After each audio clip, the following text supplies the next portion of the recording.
Hi guys, where do I start? I suppose from the beginning. Um, I'll try and make it as quick as I can.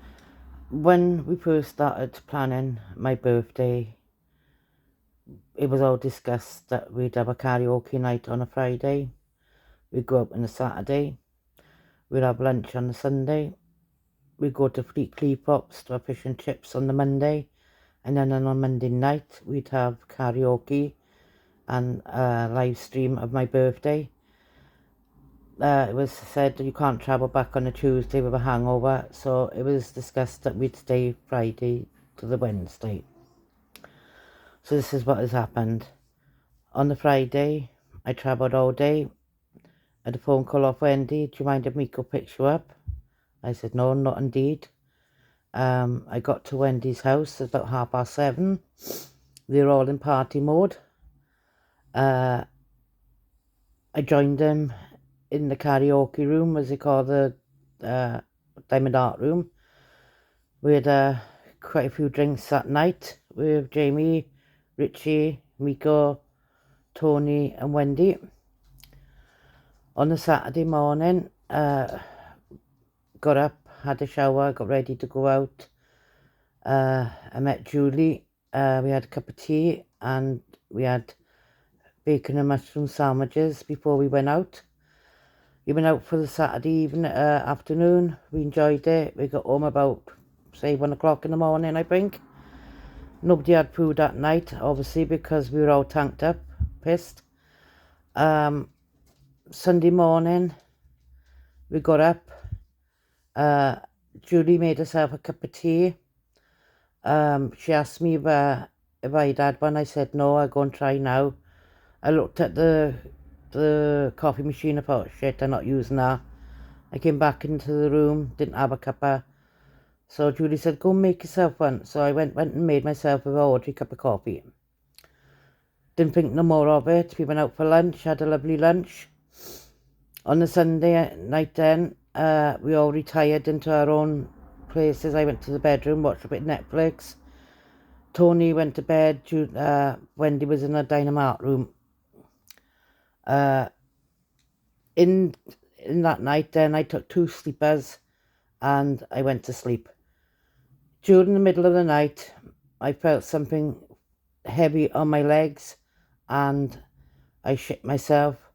The time I pulled my legs out from what was there, I put the light on and there's about 70 pairs of shoes all over the floor. I shit myself. I went into the living room and I stayed there all night until Wendy got up in the morning. During the night, though, I gotta say, I did eat a punnet of grapes out of nervousness, I think. And Tony said the following morning, I think I'll have some grapes and bananas for my breakfast. Well, I felt bloody bit shitty because I ate them in the middle of the night, but hey, that's the way it went. On the Monday then, as I said, we were supposed to go out for Cleethorpes. Wendy wasn't feeling very well, her knees were playing up and stuff, blah, blah, blah. So we done our own thing. I went to the bedroom, watched a bit of telly. I was on video calls to people. We were on about my fancy chocolates, Maltesers, blah, blah, blah. I was going to go down the shop and get some. Jamie gave me the directions to the shop. By the time I was going to go down 4 o'clock, it did start raining, so I didn't bother.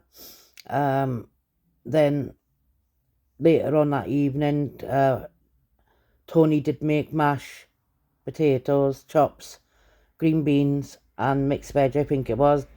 Don't quote me on it, I could be wrong about the mixed veg, but I think it was something like that on there. We were in the living room eating that, and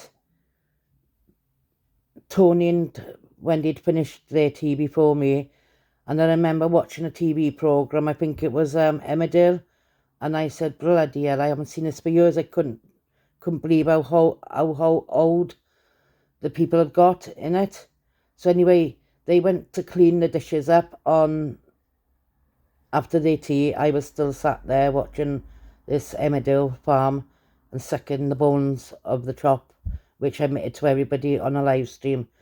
Never once said Wendy's starved me. And then on the Tuesday morning, I came home. Wendy dropped me up at the train station. We said our goodbyes, and that was it. Then the following day, a mate phoned me and asked me, did anything happen in Wendy's?